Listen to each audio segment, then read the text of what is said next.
Estamos começando esta terceira semana e o tema é o poder da oração. Nós vamos aprender muitas coisas sobre o poder que Deus tem para responder a oração.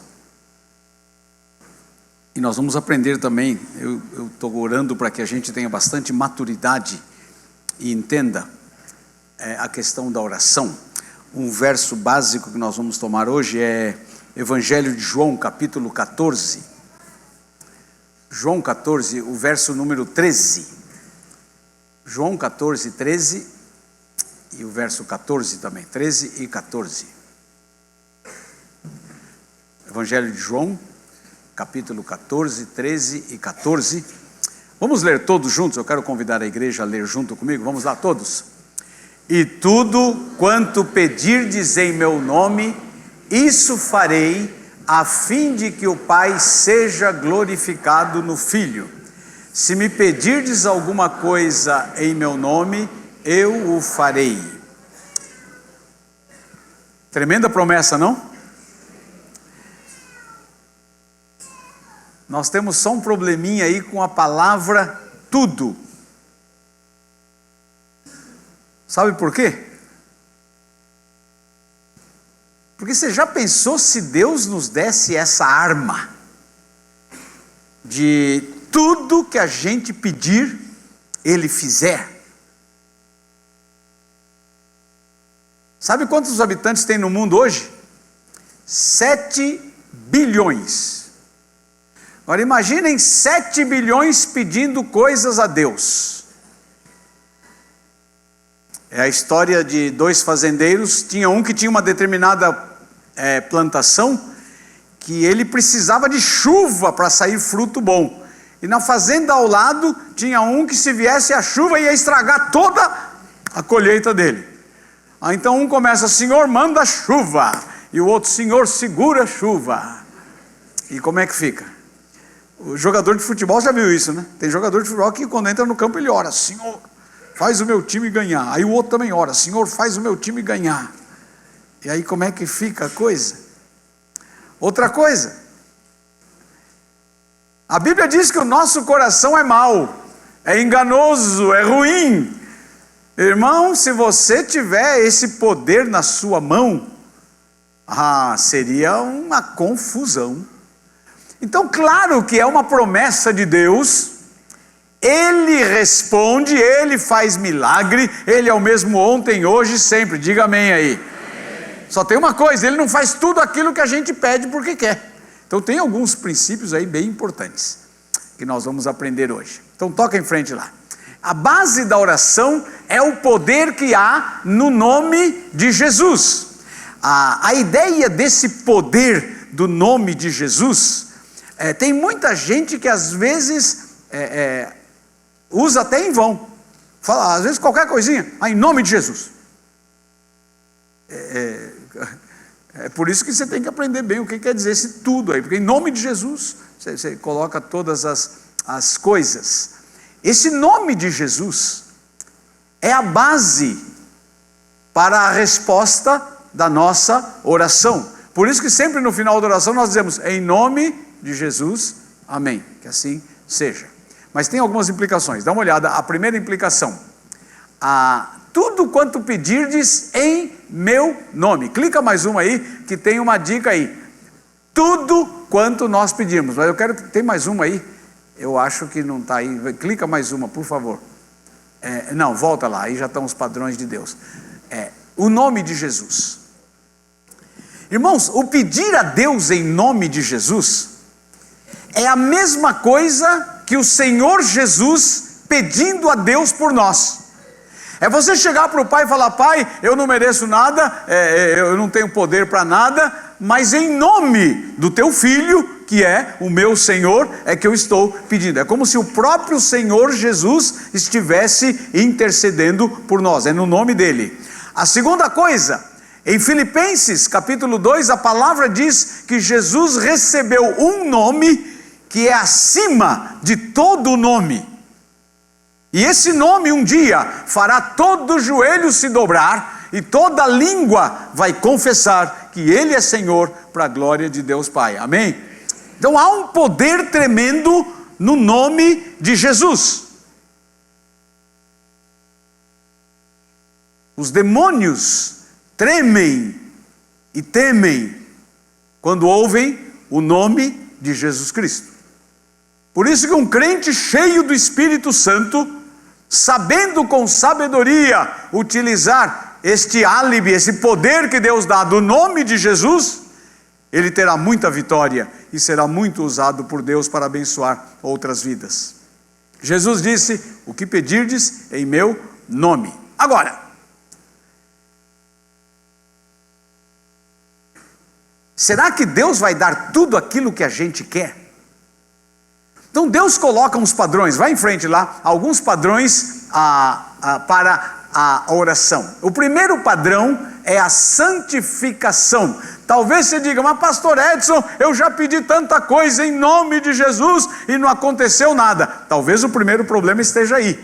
Quando há pecado deliberado, pecado que você sabe que é pecado e continua pecando, não perca seu tempo orando. A não ser que você vai chegar diante de Deus com o desejo e o quebrantamento e o arrependimento para pedir perdão dos seus pecados. Isaías 59, versos 1 e 2, deixa isso bem claro. Olha o que diz, Isaías 59, 1. Eis que a mão do Senhor não está encolhida para que não possa salvar, nem surdo o seu ouvido para não poder ouvir. Quer dizer, a mão do Senhor está estendida, o ouvido do Senhor está aberto. Mas veja o verso 2: mas as vossas iniquidades fazem separação entre vós e o vosso Deus, e olha agora, e os vossos pecados encobrem o seu rosto de vós, para que não vos ouça. A ideia é a seguinte, irmãos: Deus é santo, totalmente santo. Se você chega diante de Deus cheio de pecado, você nem chega. Tem uma barreira, tem um impedimento. Mas se você confessa e deixa, abandona, pode crer, Deus estará lá de braços abertos para ouvir a sua oração. Então, em primeiro lugar, examine se não há pecado na vida. Se tem santificação, você pode confiar que você vai pedir e Deus vai responder. Tem um outro padrão de Deus. E esse padrão, para mim, meus irmãos, é o mais importante. É a vontade de Deus. Deus tem uma vontade que é muito maior do que os nossos desejos pessoais. Deus é soberano. Deus tem planos. E Deus está executando os seus planos. Então o que nós vamos ter esta maturidade de aprender a orar de acordo com a vontade de Deus. Olha o que diz João capítulo 5, versos 14 e 15. E esta é a confiança que temos para com Ele, que se pedirmos alguma coisa, o quê? Segundo a sua vontade, Ele nos ouve, e se sabemos que Ele nos ouve, quanto ao que lhe pedimos, estamos certos de que obtemos os pedidos que lhes temos feito. Ok, para um pouquinho só comigo aqui. A vontade de Deus, irmãos, é algo bem interessante. Primeiro que existe uma vontade geral, universal de Deus. Tudo que Deus faz é perfeito e com propósito. E Deus criou todo o universo. Deus fez todas as coisas. E Ele tem um propósito então para este universo. E dentro desse universo existe um planeta pequenininho chamado planeta Terra. E Deus tem um propósito para esse planeta Terra. E dentro desse planeta Terra, Deus criou seres humanos como você e eu. E diz a Bíblia, Ele nos criou à sua imagem e semelhança e colocou aqui nesse planeta porque Ele quer ter comunhão, Ele quer abençoar, Ele quer demonstrar o seu caráter, o seu amor. Ele tem uma série de razões por ter feito isso. Agora preste atenção. Esta é a vontade geral do Senhor. Agora, para cada um desses seres humanos que Ele colocou na terra, Ele tem uma vontade específica. Diga amém. Isso indica que Deus tem uma vontade para a sua vida. Agora, Ele vai executar a vontade dEle na sua vida se você se abrir, se você disser: Deus pode fazer comigo aquilo que o Senhor quiser.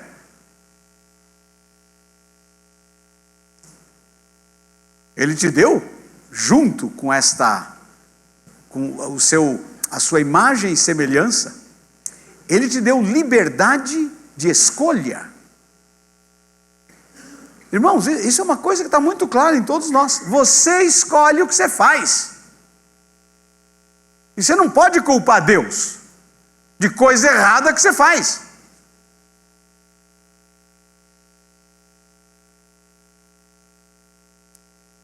Por que está cheio de gente que não segue a Deus? Eu queria recomendar. Há um filme, eu gostei tanto que eu já vi 2 vezes, vou ver mais uma. Chama Deus Não Está Morto. Quantos aqui já viram? Levanta a mão. Ó, que bom, bastante gente viu. Se você não viu, vale a pena ver. E é muito interessante. A maioria das pessoas que não creem em Deus, elas têm a tendência de julgar a Deus, dizendo que Deus é injusto. Então a pessoa que está tentando ser ateia e não consegue, ela fica arrumando desculpa. Então ela fala: por que tanto mal no mundo? Por que criancinha passa fome? Por que morre? Por que um mata o outro? Por que isso, aquilo outro? Sabe por quê? Porque eu e você fazemos escolhas. Só isso. Simples a resposta, né? Simples, mas complicado. O problema é a escolha do ser humano. Se você escolhe o mal, não pensa que Deus, que legal, eu vou escolher o mal aqui, mas Deus vai dar um jeitinho lá na frente. Olha, esquece isso. Quanta gente tem se prejudicado por ter feito a escolha errada? É escolha, é livre-arbítrio.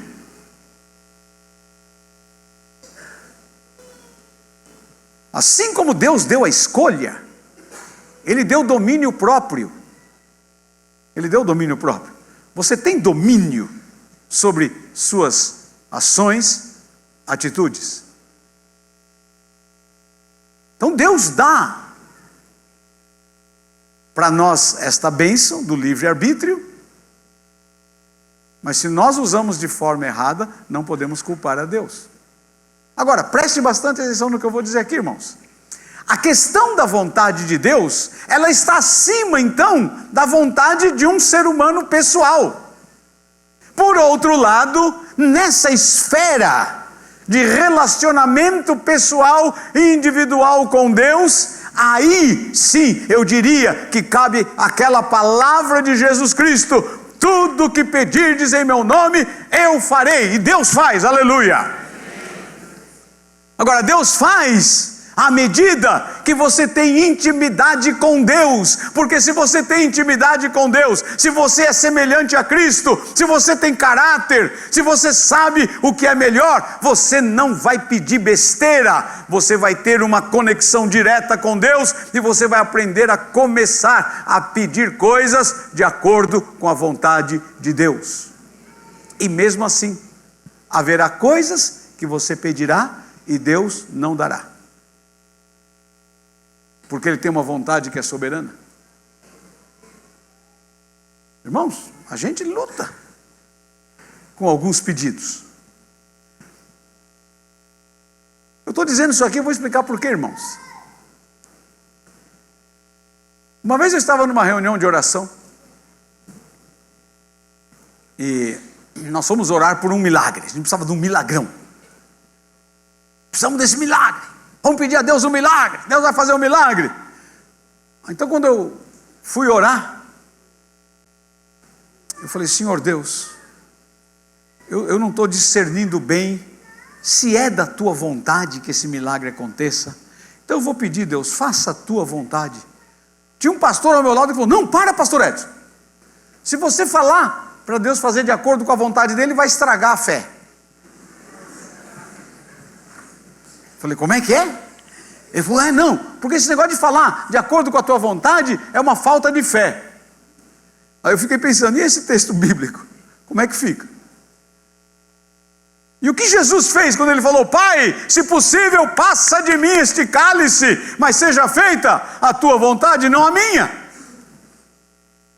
Irmãos, a questão da vontade de Deus, você vai aprendendo à medida que você vai amadurecendo na sua intimidade e comunhão com Deus.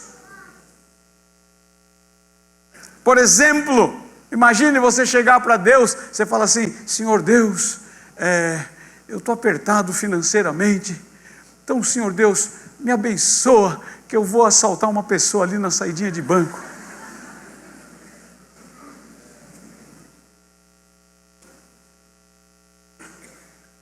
Mas tem gente que faz isso. Irmãos, eu ouvi falar de ladrões que pedem proteção a Deus antes de sair para assaltar, para não morrer no tiroteio. Irmão, tem coisa desse tipo. Outro dia escandalizei alguns irmãos quando eu falei que eu não sou mais evangélico.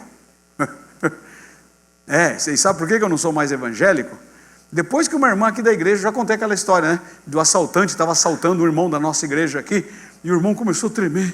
Olha, quer dizer, ele estava meio afastado, não sei como é que ele está hoje. Ele começou a tremer e falou para o bandido: bandido, eu sou temente a Deus, não me mata. Aí o bandido bateu a mão no ombro dele e falou: ô tiozinho, fica tranquilo que eu também sou evangélico.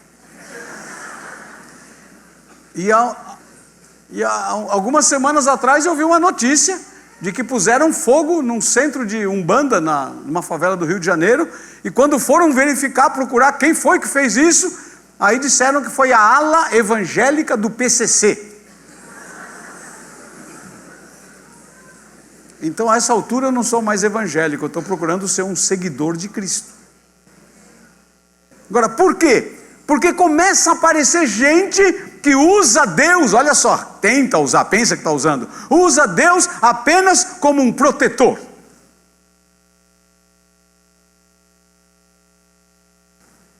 Irmãos, eu gosto muito quando eu pego o táxi, e o táxi tem aquele crucifixo pendurado no retrovisor. Eu já pergunto para o motorista, falei: meu, você pôs um crucifixo aí? Por que você pôs? Ele falou: é minha proteção.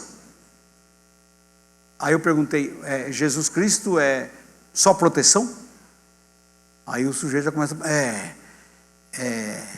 não, ele também e está enroscado. Aí eu aproveito para falar para ele: olha, quer um conselho? Põe Jesus no teu coração, não no retrovisor. Que aí você vai ver a grande diferença que faz. Ele vai ser teu Senhor, Salvador, você vai ser um seguidor dele. Irmãos, mas tem dentro das nossas igrejas evangélicas alguns irmãos que dizem isso: não peça, se você falar a vontade de Deus, você está demonstrando que eu sei qual é a ideia, você está tirando o corpo fora. Eu sei disso, eu sei porque a gente é orgulhoso, né? Então você fala assim: olha, eu vou pôr a mão na tua cabeça e Deus vai fazer um milagrão. E se Deus não fizer? Então vamos dizer que a oração do pastor é fraca. Então o pastor pega e fala: pela vontade de Deus. Aí se Deus não fizer, ele fala: foi a vontade de Deus.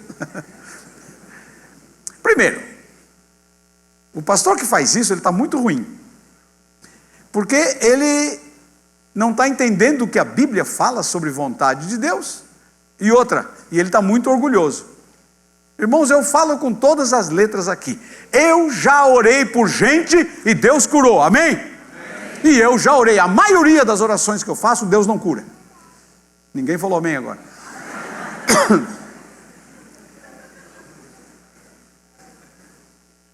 Deixa eu fazer uma pergunta: todos vocês, a oração sempre é sim? Você já aprendeu isso, que Deus pode dizer sim, Deus pode dizer não, e Deus pode dizer espera. Irmãos, e quando Deus diz não, é para o teu bem. E tem gente que acha que é o contrário: não, Deus está me castigando, Deus não me ama mais. Não, Deus não vai botar uma bomba na tua mão. Então, a primeira coisa, se tem pecado, a oração não é respondida. Segunda coisa, se você não aprende a orar de acordo com a vontade de Deus. Então aquele tudo que Jesus disse, tudo que pedirdes, você vai pôr o filtro da vontade de Deus. E se você é maduro, está andando com Deus, você vai aprender a pedir coisas boas. Tem mais um padrão aí. É o padrão de Deus de falta de egoísmo. Olha, esse texto aqui é muito interessante, de Tiago. tá bom? Esse texto de Tiago, eu quero pegar ali o texto todo, é que está passando aquela nota ali, tá bom? Me ajuda a ver aqui, é Tiago quanto? Olha lá, Tiago 4, 2 e 3, é importante você anotar isso aí. Muitas vezes a oração não é respondida, o tudo de Jesus não chega, por causa disso aqui. Olha lá, cobiçais e nada tendes, matais e invejais e nada podeis obter, viveis a lutar e a fazer guerras, nada tendes porque não pedis. Lê todo mundo comigo a última frase. Pedis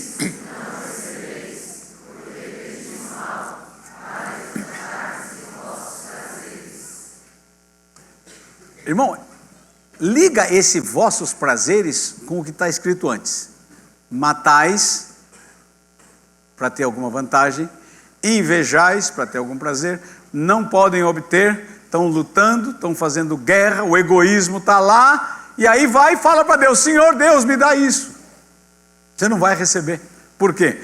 Porque você está pedindo para esbanjar nos seus prazeres. Isso é a oração de quem não tem maturidade, de quem não está andando com Deus. Mas quando você anda com Deus, você sabe o que Deus quer. Irmãos, eu acho que todos nós já passamos por essa fase de criancice espiritual. Eu já passei. Uma fase de começar a pedir algumas coisas mirabolantes para Deus. Senhor Deus, em nome de Jesus, eu quero ter um programa de televisão no horário nobre, em todos os canais, para proclamar a Tua palavra. Não seria legal, irmão? Você já pensou? Você ter um horário nobre em todos os canais para pregar o evangelho, não seria uma bênção?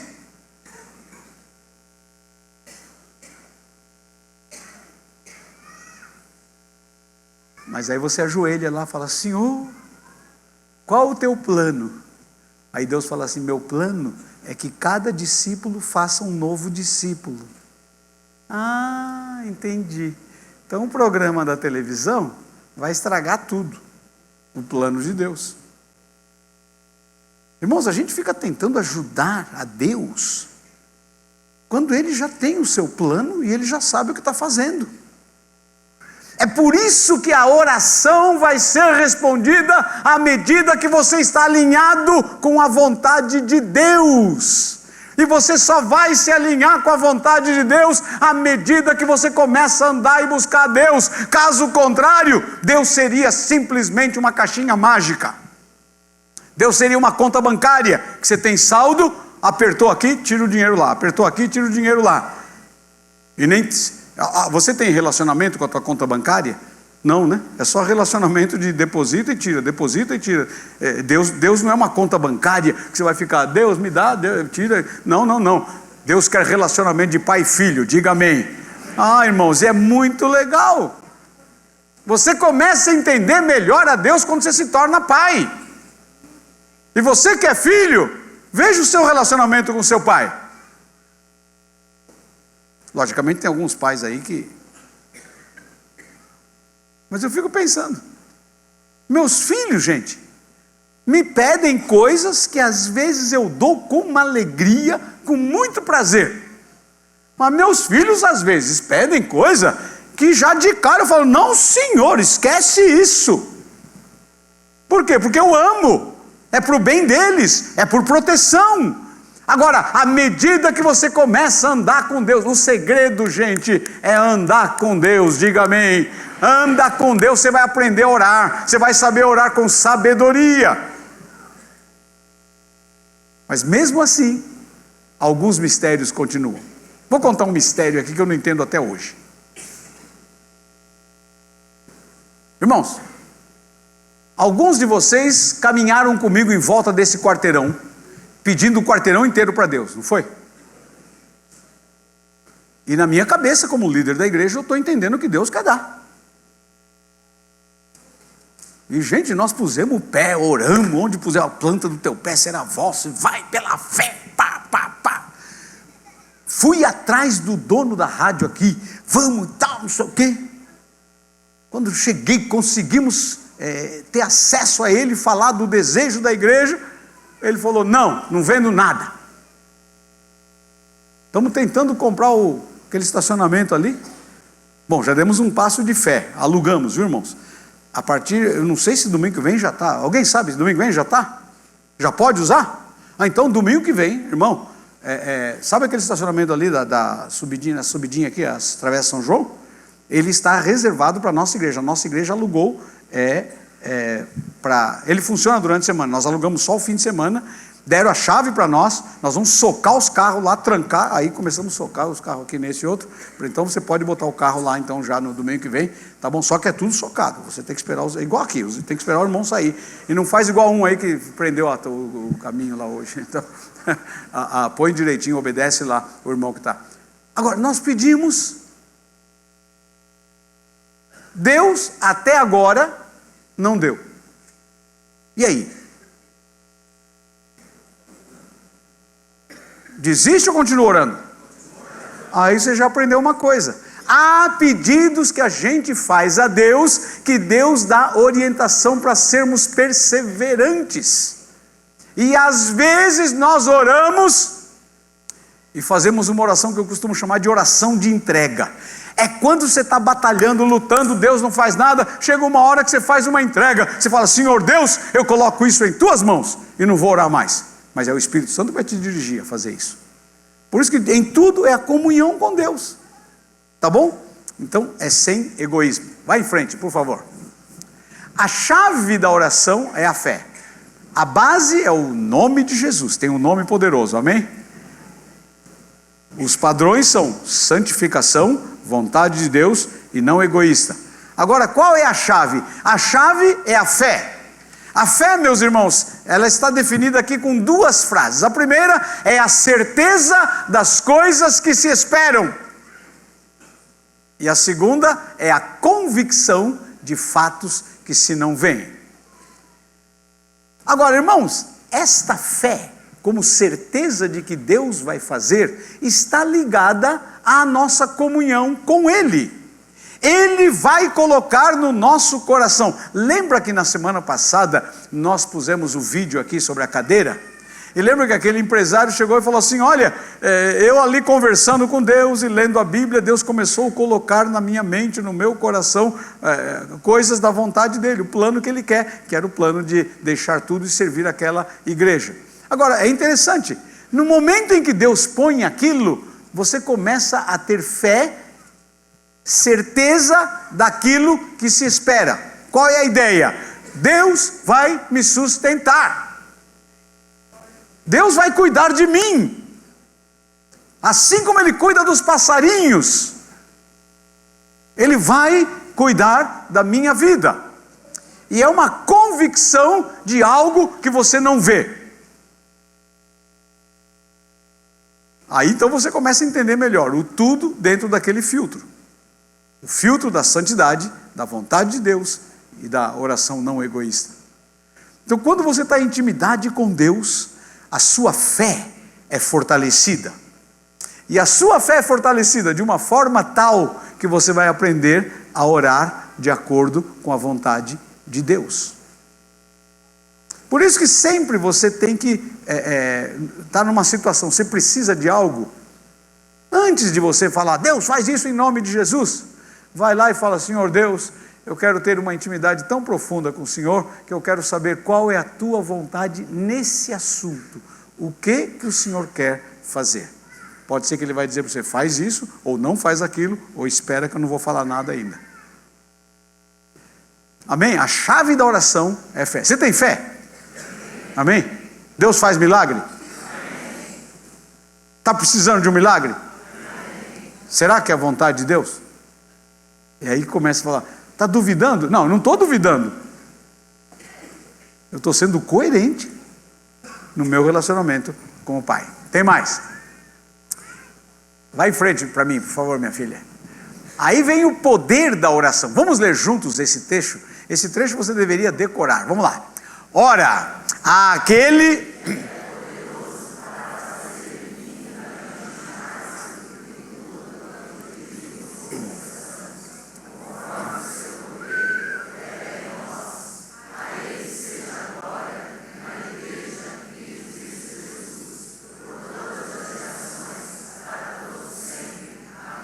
Irmãos, o apóstolo Paulo aqui está orando dentro da vontade de Deus. Se você olhar esse trecho de Efésios capítulo 3, é uma oração que Paulo está fazendo pela igreja, pelos membros da igreja de Éfeso. E nessa oração, ele está orando pedindo que eles sejam cheios de conhecimento, de sabedoria, de revelação, até aquele ponto que eles sejam tomados de toda a plenitude de Deus, conheçam o amor de Cristo. É uma coisa tremenda a oração de Paulo, que mostra a intimidade dele com Deus e a vontade de Deus. E aí no final ele diz: por causa disso, porque eu sei que essa oração Deus quer fazer, Ele é poderoso para fazer. Eu gosto muito aqui do exagero de Paulo. Nessa tradução que eu tenho aqui, a NVI, infinitamente mais, mas eu gosto mais da minha tradução aqui, da RA, Revista Atualizada, que diz assim: Ele é poderoso para fazer muito mais, abundantemente, além daquilo que pedimos ou pensamos. Quer dizer, Paulo exagera. Ele faz mesmo. Amém, gente? Ele faz.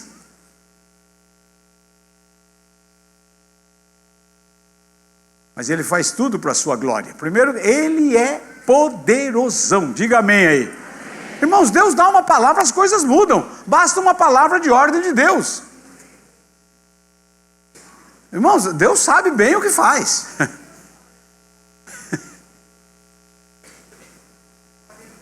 Deus sabe muito bem o que faz. Ele é poderoso. E a gente vê na vivência com Ele alguns milagres extraordinários, direção dEle em nossa vida, principalmente se você está na vontade dEle. Lembra da irmã Nazaré? Irmãos, a irmã Nazaré, eu fico impressionado, que mulher de fé. Ela conta a história que eles... Agora, é interessante, é uma mulher de fé, mas lá o negócio funciona tudo na base da oração. Irmãos, Deus prometeu suprir nossa necessidade. Amém? Então, na casa de recuperação que ela tem, sabe como é que funciona? Ela fala para os meninos, para os rapazes que estão lá na recuperação: vamos para o supermercado. Sabe o que é ir para o supermercado? É ir para a oração, para o joelho. E ela fala para eles: olha, lá no supermercado, pede para Deus. Pede para Deus. E aí os meninos vão lá, tem a lista lá. O que precisa? Arroz, feijão, óleo, sal, tomate. Está lá a lista. Então, bota o joelho, Senhor Deus. E é impressionante como Deus dá. Porque Deus prometeu suprir. E ela conta a história de que nesse abundantemente aqui, nesse infinitamente mais, Deus é tão bom, gente, que até alguns gostinhos pessoais, Deus tem misericórdia e dá. Então ela contou, sabe que história? Que eles fizeram um jantar que era para angariar fundos para a casa de recuperação, e nesse jantar eles foram para o supermercado e oraram e pediram a Deus carne de porco. Eles queriam fazer pernil de porco, a base do jantar era coisa de porco, lá, carne de porco, não sei o quê. E os meninos, então, imagina só, Deus deu dinheiro, foram lá no mercado, compraram, vieram, fizeram, então. Agora imagina os meninos lá cozinhando o porco, aquele cheirinho, né, entrando pelo nariz dos meninos, e eles, que legal. Aí começaram uma segunda oração: Senhor Deus, faz a turma não comer muito para sobrar para a gente. E aí tal, bom, vai lá que vai. E Deus não ouviu essa oração. Sabe por quê? O povo comeu tudo. A turma que foi para o jantar detonou, não sobrou nada. Aí os meninos chegaram para ela, né? Ô tia Nazaré, e agora? E agora? Ela falou: volta para o supermercado e pede a Deus. Irmãos, aí ela conta que os meninos foram lá ajoelhar e orar. e a casa de recuperação deles era uma subidona. Irmão, está subindo com o carro, naquela subida, e bem em frente à casa, o caminhão abriu um negócio, e era um caminhão que estava carregando porcos vivos, e um dos porcos caiu, e caiu de cabeça, e quebrou o pescoço.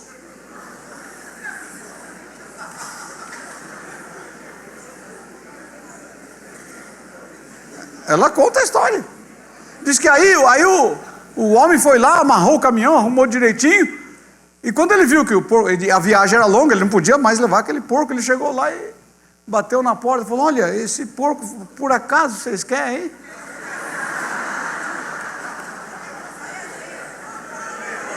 Amém? Quando precisa, Deus dá. Quando precisa, a coisa vem. Irmãos, e eu não me canso de conversar com a irmã Nazaré, porque ela é uma mulher de fé. Ela é uma mulher de fé. Ela conta uma outra história que você vai falar, quer dizer, o ateu não gosta dessa história, o ateu vai falar: é mentira. Dela ter ido comprar uma passagem, ela precisava de Deus, tinha, aí tá, intimidade com Deus. Deus tinha orado para ela ir para a Alemanha, que a filha dela estava doente, morava na Alemanha, precisava muito do apoio, ela precisava ir ajudar a filha, e era uma direção de Deus, mas ela não tinha o dinheiro para a passagem, e Deus falou: vai para o aeroporto, pega a mala e vai. E ela pegou o restinho de dinheiro que ela tinha, pôs no bolso, ela falou: acho que Deus vai dar um desconto lá, né?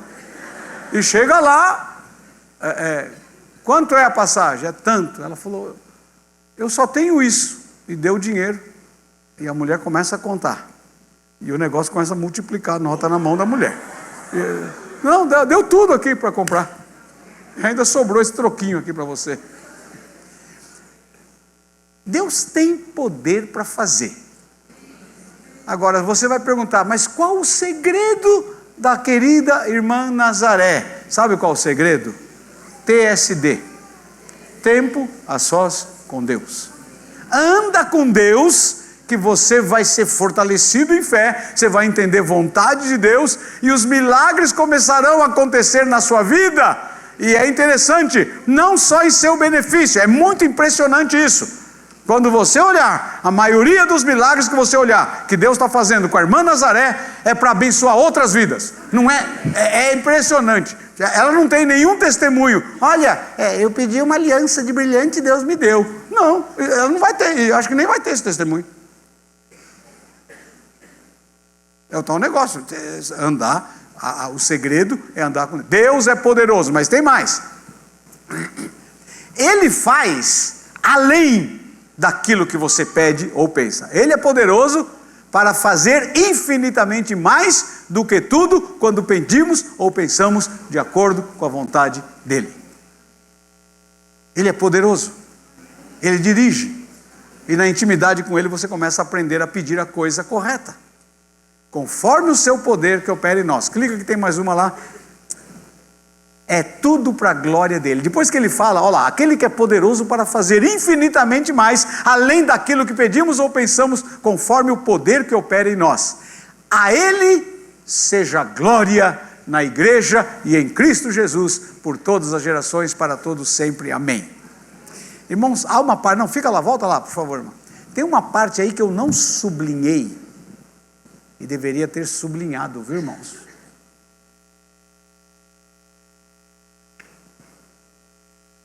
Presta atenção nisso.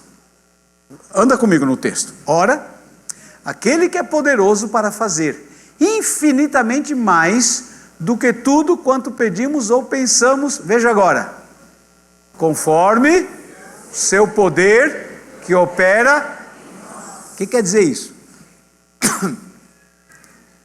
Quando você tem o poder de Deus operando na sua vida, você vai ter oração respondida, para a glória de Deus.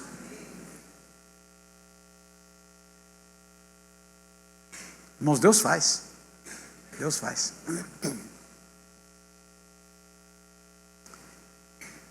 Eu queria só encerrar contando uma experiência que nós tivemos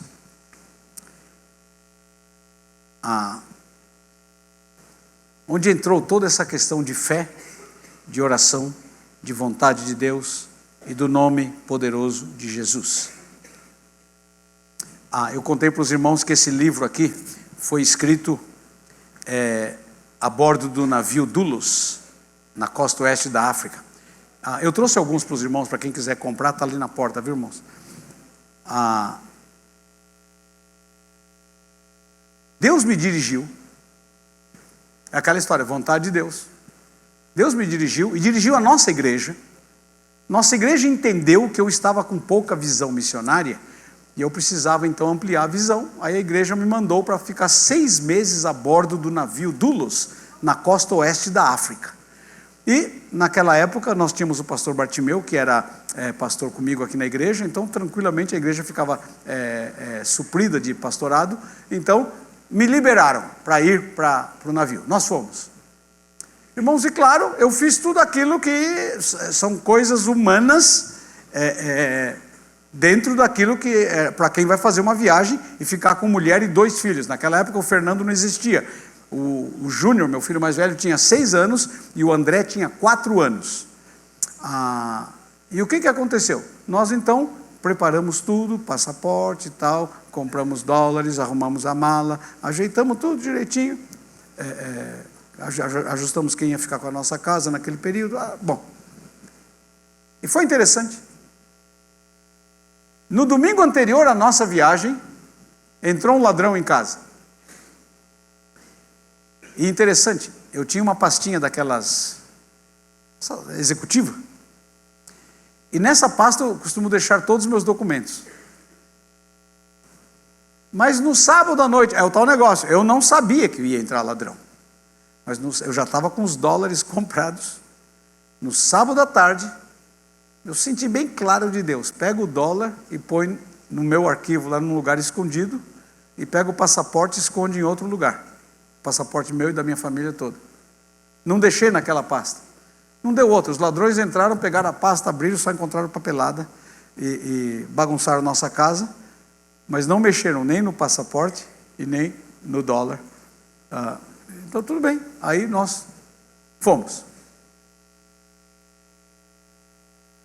Pastor Luiz Bush, que é um pastor muito amigo, que é o fundador do Comiban, presidente do Comiban, quando eu falei para ele que eu estava indo para o navio, eu falei para ele que eu ia voar daqui de São Paulo para Abidjan, que é a Costa do Marfim, porque... Não, desculpa, eu tinha 2 possibilidades de voo. Uma era Abidjan, Costa do Marfim, que fala francês, e a outra seria Lagos, na Nigéria, que fala inglês. Como eu falo inglês e não francês, eu falei, não, eu vou para o país que fala inglês. Mas ele me disse, Edson, o aeroporto de Lagos é o pior do mundo. Naquela época, em 86, na classificação dos aeroportos, era o pior que existia. Mas eu falei, não, eu viajo tanto de avião para lá e para cá, né? Então já tinha computadores nas companhias aéreas, tranquilo e tal, lá vou eu, e fomos. Irmãos, quando eu chego no aeroporto, algumas coisas estranhas eu comecei a perceber. Primeiro que eu fui chamado na sala da imigração, e aí perguntaram, o que você está fazendo? Eu falei, não, estou de passagem, eu tenho um voo amanhã cedo, daqui para Lomé, que é a capital de Togo, que é onde o navio estava ancorado. Aí, o sujeito falou assim para mim, você tem dinheiro? Eu falei, claro, tenho. Como era uma autoridade, eu não tive nenhuma dificuldade de falar. Eu tenho quantos? Eu falei, tenho tantos mil dólares. Aí ele olhou assim para mim de cima e embaixo, eu falei, epa, mas tudo bem. Aí saí, fui pegar as malas. Quando eu estava ali esperando as malas chegarem, você crê em anjo? Crê? Chegou um sujeito com um terno marrom, eu lembro a cor do terno do sujeito, um terno marrom, falando um português bem brasileiro, com sotaque paulista, não era nem sotaque era paulistano o sujeito, anjo paulistano. Ele falou, por onde é que vocês vão? Eu falei, não, amanhã eu tenho um voo assim, assim. Ele falou, tá bom. Aí ele tirou um cartão de visita do bolso dele e falou para mim, olha, se você precisar de alguma coisa, está aqui esse cartão. Aí eu falei, muito obrigado. Peguei o cartão, nem liguei, pus no bolso. Aí, claro, uma invasão, na hora que você sai do aeroporto com as malas, é uma invasão do sujeito que quer carregar a tua mala. Mas nesse negócio de querer carregar a tua mala, deixa que eu carrego, para querer ganhar alguma caixinha, tem alguns que carregam e que você nunca mais vê, né? Então, não carrego, o pessoal já tinha me orientado, não deixa ninguém. Aí o taxista já veio, peguei o táxi lá, jogamos as malas dentro, e aí ele falou, para onde é que você quer ir, né? Eu falei, eu quero ir para um hotel. Aí fomos num hotel, gente, caríssimo, muito caro. Primeiro que o trecho do táxi ali já era caríssimo também, mas tudo bem, eu tinha que ficar no hotel porque o voo era no dia seguinte. Fui para o hotel, direitinho, combinei com o mesmo taxista, você pode pegar gente amanhã cedo aqui? Posso. Entramos no táxi no outro dia cedinho, paguei lá aquele hotel caro, aí o táxi mais caro ainda na volta, aí descemos lá no aeroporto, muito obrigado, peguei a mala, aí eu fui lá, o nome era Nigeria Airways, companhias aéreas da Nigéria. Aí eu fui lá, com minha passagem, aí o sujeito olhou, e falou, não tem voo. Eu falei, como não tem voo? Está escrito aqui. Não, esse voo era agora de manhã, mas vai ser à tarde. Eu peguei e falei, tá bom. Aí, fui para um canto, assim, o aeroporto de Lagos naquela época, não sei como é hoje.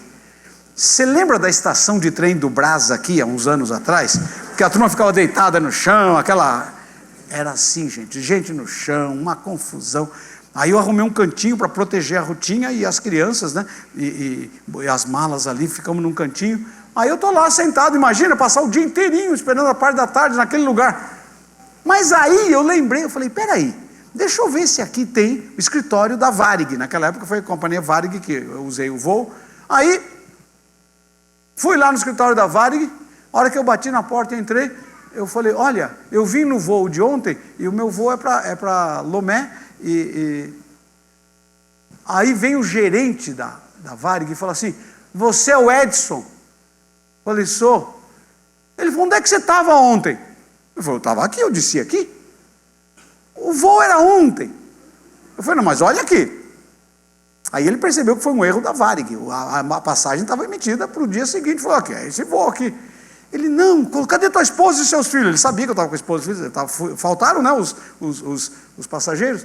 Aí eu falei, estão tudo lá embaixo. Aí ele já pegou 2 homens lá do escritório, falou, vem comigo. Aí eu fui lá junto. Aí cerca a gente, pega as malas, levou a gente lá para dentro do escritório e eu senti um pouco mais confortável ali, dentro do escritório da Varig. Aí ele falou, agora vem comigo, vamos lá conversar com o gerente da Nigeria Airways. Quando entramos lá, o gerente folgadão, aí ele começou a falar, olha, esse é o passageiro aqui, estava no voo de ontem, mas não tinha, olha, o erro aqui, nossa. Bom, gente, aí eles começaram a falar na língua deles, a língua tribal. E começaram a gritar um com o outro. E eu não estava entendendo nada. E aquela gritaria, tudo naquela língua lá. Eu falei, o que está acontecendo? Eu falei, acho que ele vai arrumar um voo para mim na marra aí, né? Eu falei, Aí depois daquela gritaria toda, ele virou para mim e falou para mim, ele disse que só vai ter voo hoje à tarde e mesmo assim não garante. Eu falei, bom, o que vamos fazer? Vamos esperar. Aí fiquei lá tranquilo na Varig, deram almoço para a gente. Estava tranquilinho. Quando chegou no final da tarde, olha, vai ter voo hoje às 5 horas, vamos lá checar a mala. Aí fui lá, eu, a Rutinha, as crianças, fomos checar a mala direitinho. Checamos. E aí entramos para a sala de embarque. Nós estamos lá na sala de embarque. Irmãos, eu nunca vi isso na minha vida. Na hora que nós estamos lá na sala de embarque, então um avião chegou e encostou num dos portões. Irmãos, a hora que o avião encostou naquele portão, todo mundo levantou e correu para o portão, e ficou um soca-soca, e eu olhei para a Rutinha e falei, vamos entrar no soca-soca ou o que a gente faz? Como eu estou acostumado a voar por aqui, eu falei, não, tem controle, nosso assento está aqui garantido, né? Eu tinha o cartão de embarque. Gente, e fica aquele soca-soca. Passa meia hora, soca-soca. 1 hora, soca-soca. A essa altura já era umas 6:30 da tarde, o voo tinha que sair às 5. Aí lá pelas 7 e pouco, vem um sujeito, chama todo mundo aqui. Ele falou, olha, o voo foi cancelado. Aí eu falei, o que eu faço? Bom, O voo foi cancelado. Aí eu falei, bom. Aí eu falei, eu vou me apresentar lá Eu chamei o rapaz e falei, olha, eu sou passageiro, estou em trânsito, sou brasileiro. E eu falei, de acordo com o acordo de Genebra, tem um acordo da Genebra, que se eles cancelam o voo, eles têm que mandar os passageiros para um hotel. Aí ele falou, não, você tem que falar com o gerente então. Eu fui lá falar com o gerente. Gente, a hora que eu entrei na sala do gerente, o cara estava alto, tinha tomado todas, e duas mulatas do lado dele, uma sentada na beira da cadeira aqui, a outra do lado de cá. E parece que as mulatas também estavam meio... Aí eu falei para ele, olha, eu sou passageiro brasileiro e tal. Eu falei, então vocês têm hotel? Ele deu risada e falou, hotel? Que hotel? Ele falou, não, você passa a noite aí, espera que amanhã cedo vai ter. Aí eu falei, eu não vou passar a noite naquele aeroporto com a minha esposa e meus filhos. Aí pega tudo de novo, a mala, vai para o táxi de novo. Cheguei no táxi, gente, falei, olha, a essa altura também eu estava tão... Falei, vamos naquele mesmo hotel de ontem. Quando chegamos lá, o hotel lotado. Aí, esse hotel era um pouco mais inferior. O único hotel que tinha agora era o Sheraton. E o Sheraton é caríssimo, né? Acontece que naquele rolo tinha chegado um voo da Alemanha antes. Fui lá no Sheraton, lotado. Aí o taxista falou, está tudo lotado. Falei, e agora? E agora? Aí eu lembrei do cartão. Eu falei, olha, tem um amigo aqui que ofereceu, se eu precisasse de alguma ajuda, eu vou pedir pelo menos uma orientação para ele, o que eu faço? Se ele conhece alguma coisa daqui, né? Aí eu peguei, eu falei para o taxista, para num telefone aí que eu possa usar. Usamos do próprio hotel lá, ligamos. Alô, eu falei, olha, eu sou aquele sujeito que estava lá no aeroporto pegando a mala com aquela senhora e aquelas duas crianças. Aí ele falou, eu sei quem é. Eu falei, então, contei a história para ele, não tem hotel, não tem nada. Ele falou, vem para minha casa. Eu falei, mas, desculpa, ele falou, vem para minha casa agora, você vai ficar aqui. Porque não tem hotel mesmo, nem vai ter. Você vai ficar aqui, é mais seguro do que ficar no aeroporto. Aí ele falou, me põe o taxista aí que eu vou falar com ele. Aí eu pus o taxista lá, ele explicou para o taxista onde era a casa, o taxista me levou, paguei o táxi. Gente, cheguei na casa do sujeito.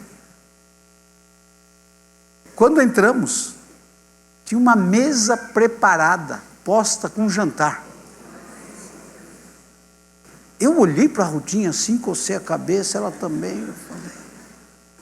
Bom, jantamos. No meio do jantar, ele falou assim, eu perguntei, a sua família, só vocês dois? Ele falou, não, nós temos uma filhinha, mas ela está doente, ela está com uma febre muito alta, é uma infecção e não quer baixar e tal, né? Aí eu me apresentei para o hoje, eu falei, olha, eu sou servo do Senhor, eu sou pastor, eu falei, e nós vamos orar pela sua filha e ela vai ser curada hoje em nome de Jesus. Porque aí no meu coração eu estava buscando a Deus, o que faz aqui, Senhor? E gente, Deus realmente fez um milagre. Quando acabamos de jantar, fomos lá, eu e a Rutinha pusemos a mão sobre a criança, incrível, no dia seguinte não tinha mais febre, não tinha mais nada. Um milagre. Mas aí, levantamos, ele preparou um café, e que café, caprichado. E no café eu falei, escuta, o que eu faço? Ele falou, faz o seguinte, volta lá para o aeroporto, só você. Deixa a Rutinha e as crianças aqui, que é mais seguro, e vai lá no aeroporto e discute para saber que dia que vai ter o tal do voo.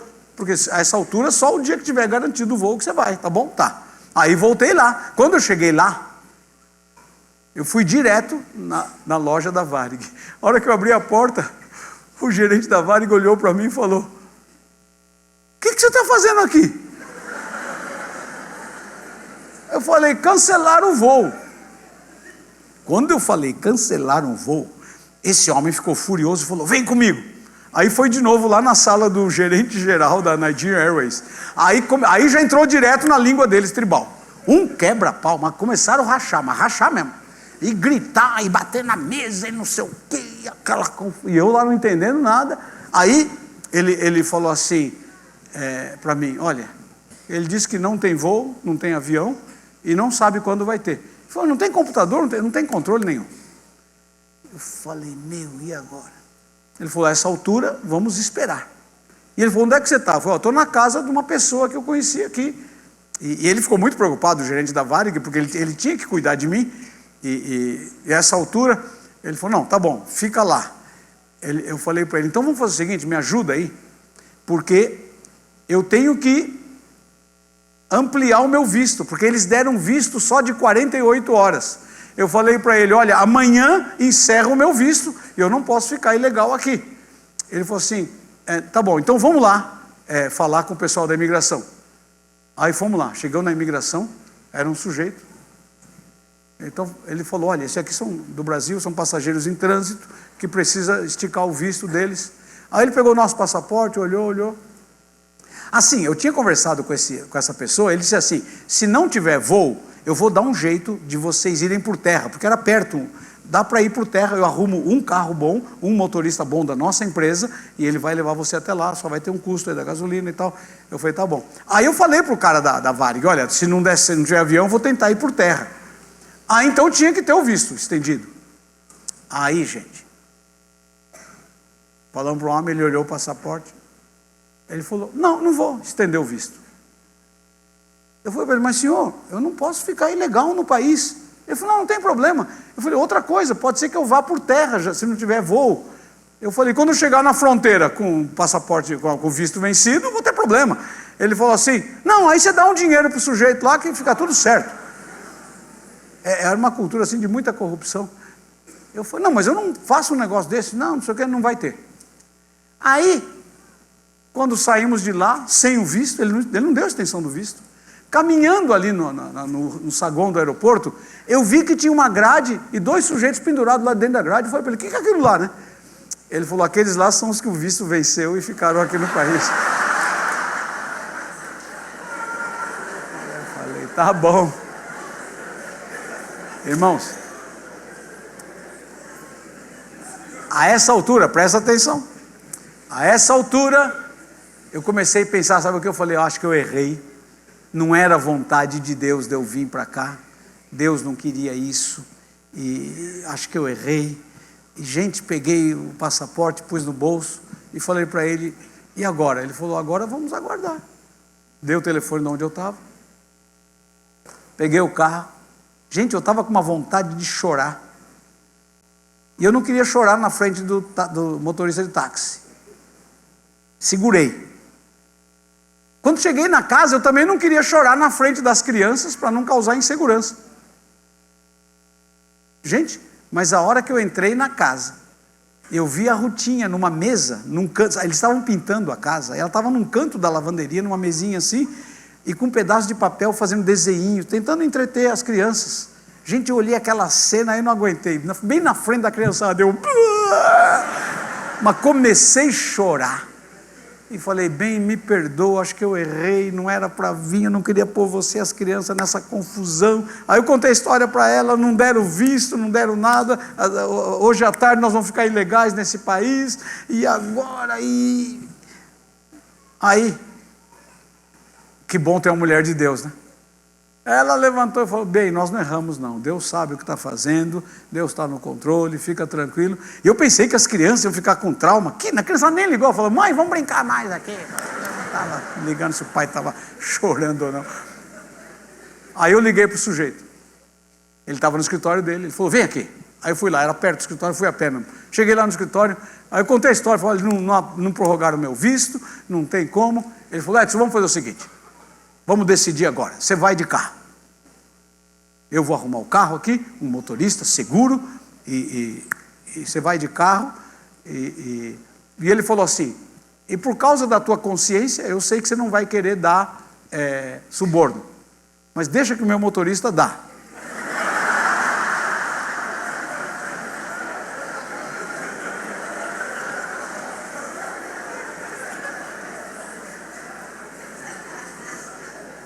Senão eu não passava a fronteira. Bom, acontece que para chegar em Togo, eu tinha que passar por um país chamado Benin. E aí ele ligou para o país, precisava pegar um visto. Então combinamos tudo certinho. No dia seguinte, eu ia levantar cedinho, tirar a fotografia com a família inteira, e ir lá no consulado de Benim, tirar o visto de Benim, para poder então ir de carro e acertar, e fomos. Mas escuta isso, aí acertamos tudo, à noite nós fomos jantar. No meio do jantar, irmãos, à noite, na conversa, ele falou bem assim para mim, ele falou: você sabia que o professor de ocultismo da Universidade de Lagos, aqui na Nigéria, é um brasileiro? Falei: o quê? Ele falou: é um brasileiro, o professor de ocultismo aqui. Irmãos, quando ele falou isso, caiu a ficha. Parece incrível o que eu vou te dizer aqui. Eu sou pastor, servo de Deus, com bastante experiência, mas quando eu estava debaixo de pressão, eu esqueci da batalha espiritual. Irmãos, muito cuidado, que a pressão acaba fazendo você desviar. Mas quando ele falou isso, eu olhei para a Rutinha olhou para mim, sabe, os dois têm daquele discernimento? Falei: meu, isso é uma batalha espiritual. Eu não tinha percebido, gente. Você pode até falar: pastor, estava muito lógico que era uma batalha, mas para mim lá não estava lógico, eu precisava dessa dica lá do anjo. Aí terminou o jantar, fomos para o quarto, aí eu falei: bem, vamos ajoelhar aqui. Nós ajoelhamos e demos uma ordem: Satanás, você tira essa pata suja em nome de Jesus, eu te repreendo e saia. Aí entra o nome de Jesus, no nome de Jesus, sai fora, Deus vai abrir a porta, nós vamos chegar no navio, é a vontade de Deus. Repreendi lá, dormimos em paz. Dia seguinte levantamos cedo, no meio do café o telefone toca, era o gerente da Varig. Ele falou: Edson, você está aqui ainda? Eu falei: estou. Ele falou: vem para o aeroporto que tem um voo hoje. Agora, arrumei a mala, aí despedi do anjo e da anja, obrigado e tal. Falei: olha, obrigado, eu não sei como agradecer, eu não tenho como. Falei: eu queria pelo menos pagar, de jeito nenhum, não queria nada. Bom, aí pegamos e fomos para o aeroporto. Quando chegamos no aeroporto, aí fomos lá, para checar, já botaram a gente, claro, como prioridade, porque eram passageiros que estavam ali, o sujeito da Varig correndo com as coisas, né? Irmãos, e lá é muito interessante, os soldados lá na Nigéria, naquela época, usavam um tipo de uma vara, assim, um tipo de um stick, né? E eles tratavam a gente igual boi, você para cá, você para a vara, assim. Irmãos, e quando a gente estava lá, para a nossa mala ser checada, vem um soldado, pega esse stick aí, esse pauzinho, e bateu na mala, falou: vai abrir tudo. Irmãos, aí foi muito. Se você perguntar para os meus filhos, eles começaram a dar risada. Sabe por quê? Eu repreendi em português. Eu falei: sai demônio em nome de Jesus. Como era português, eles não entendiam. Mas foi incrível. Eu falei: sai demônio em nome de Jesus. Ele falou: não, pode passar essas malas. As malas entraram. Aí tem mais.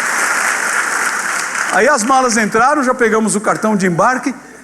Aí, gente, tinha que passar na imigração.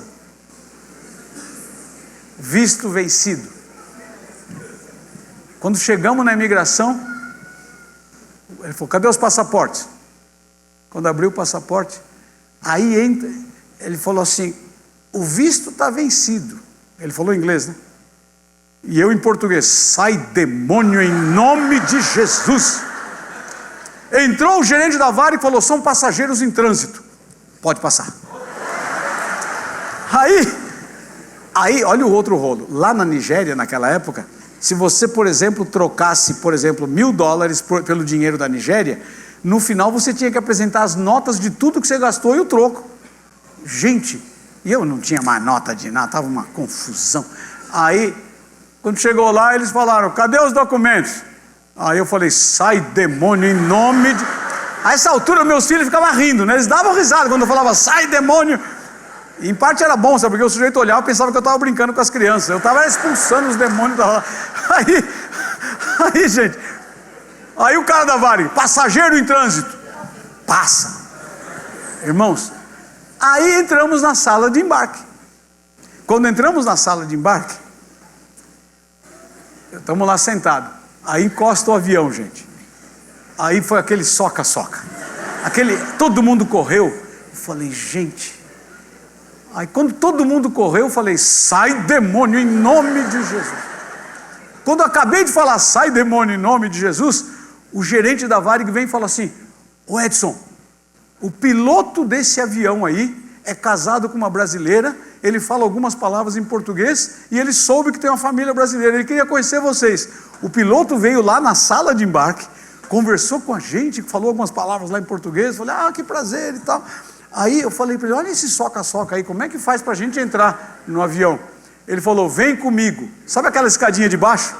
Nós entramos primeiro que todo mundo, nos acomodamos lá. Aí, gente, enquanto a gente estava acomodado lá, sentado, as crianças direitinho, aí a Rutinha olhou pela janelinha e ela viu as nossas 4 malas num canto e um montão de caixa entrando. Quando eu olhei, eu falei, se entrar as caixas, essa mala fica. De lá de dentro do avião, sai demônio em nome de Jesus. Foi incrível. Parou de pôr caixa e pôs as nossas malas. O avião fez a manobra lá, taxiou. Não, daí tem outra coisa. Irmão, eu nunca vi isso, não. Você aguenta mais um pedacinho? Irmãos, depois que eles abriram a porteira, que todo mundo começou a entrar, eu nunca vi isso, irmãos. Eu nunca vi isso. Entrou mais gente do que cabia no avião. Aí eu falei, e agora, como é que vai ser isso? Aí o comandante ficava falando no rádio, quem não tem o cartão de entrada, sai que esse não é o teu voo. E ninguém saía. Aí eu fiquei, aí ele avisou, os que são desse voo tem uma assinatura atrás do cartão. Eu olhei a minha e falei, glória a Deus, a minha está aqui. Mas gente, aí, eu nunca vi isso. Entraram alguns policiais, e junto com o comissário ali, olhava o cartão de embarque e falava, eu vi do nosso lado ali, você não está nesse voo, sai, não sai, polícia, dá um jeito. Gente, aí o policial tirou o cinturão dele, passou no pescoço do cara e puxou assim. A essa altura eu falei, E aí eu fiquei preocupado, falei, daqui a pouco vai enguiçar esse negócio aí de novo, em voz alta, cheio no avião, sai demônio em nome de Jesus. Limparam a área. Aí vai sair, sai, não sai, sai, não sai. Aí o piloto falou assim, tem um sujeito escondido no banheiro. Tinha um cara. Aí foram lá e tiraram pelo pescoço também, leva embora. Aí o avião taxeia para sair. Gente, chega na beira da pista, não tinha nenhum voo, não tinha ninguém, e o avião não vai. E aí eu de novo, sai demônio em nome de Jesus. Impressionante, o avião saiu. O avião subiu. E descemos então na capital Lomé. Que diferença de ambiente, que atmosfera diferente. Tá chegando em outro lugar. E aí chegamos no navio. Irmãos, Deus queria, depois que eu olhei tudo que Deus fez, esse livro aqui é uma prova disso. Deus queria que eu escrevesse esse livro no navio. Deus queria dar a experiência que nós tivemos ali, de aprender muito sobre outras culturas, ver milagres de Deus. E principalmente, Deus queria que eu pregasse na África do Sul. Irmãos, foi um milagre. Para você ter uma ideia, esse livro aqui foi traduzido em Afrikaans, publicado na África do Sul. Eu nunca pensei que Deus ia me usar na África do Sul, porque lá eu sou colored, eu não sou branco. Na África do Sul, naquela época, tinha 4 classificações: branco, negro, colored e indiano. E a Rutinha loira, imagina o escândalo que era. Era na época do apartheid, eu andar com a Rutinha na rua. E as mulheres perguntavam para a Rutinha, escuta, qual é a tua classificação? Porque o teu marido é colored. E ela falou, no meu país não tem classificação, não tem nada disso. Deus me usou, olha só, colored, batista, na igreja reformada holandesa na África do Sul, uma igreja super tradicional. Deus trouxe avivamento, visão missionária. Foi um negócio assim que não dá para contar agora. Mas irmãos, o poder do nome de Jesus. O poder que há no nome de Jesus. Então, quando você tem convicção de que aquilo que você pede é consoante com a vontade de Deus, é segundo a vontade de Deus, pode crer, tudo Jesus vai fazer, amém? Tudo Ele faz, Ele faz. Ele entra com providência, Ele entra com a mão poderosa. Por isso que a oração está muito ligada à nossa intimidade com Deus. Amém? Vamos ficar de pé. Vamos exercer a fé agora, irmãos? Primeiro, é da vontade de Deus que eu ore mais?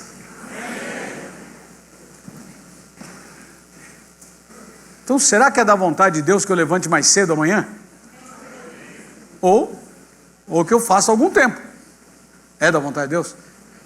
Então, esse é o tipo de oração que eu sei que Deus vai te responder. A nossa dúvida às vezes é essa. Por exemplo, questão de enfermidade. A Bíblia diz que Jesus levou na cruz dores e enfermidades, mas é muito claro, e Paulo diz isso, que ele tinha um espinho na carne, orou, não saiu. Ele deixou Trófimo doente na cidade de Mileto. Isso não quer dizer que todas as enfermidades Deus vai curar. Não. Outra coisa. Irmãos, eu tenho uma dúvida com Deus que eu estou aprendendo. Por exemplo, Deus ressuscita um morto? Ressuscita? Irmãos, eu já fui em funeral, que eu falei, Deus, se o Senhor quiser ressuscitar esse morto, põe essa convicção no meu coração, eu vou orar. Mas nenhuma vez veio convicção no meu coração. E já teve caso de irmão que teve convicção, orou e o defunto levantou. Temos alguns casos de ressurreição. Então, o segredo, gente, é vontade de Deus, é intimidade com Deus. Então, irmão, se você andar com Deus, você vai aprender a orar bonitinho, de acordo com a vontade de Deus. E aí a oração não vai ser uma arma na tua mão, mas a oração é uma arma na mão de Deus. É Ele que está na batalha, é Ele que está lutando, nós somos apenas os servos. Amém?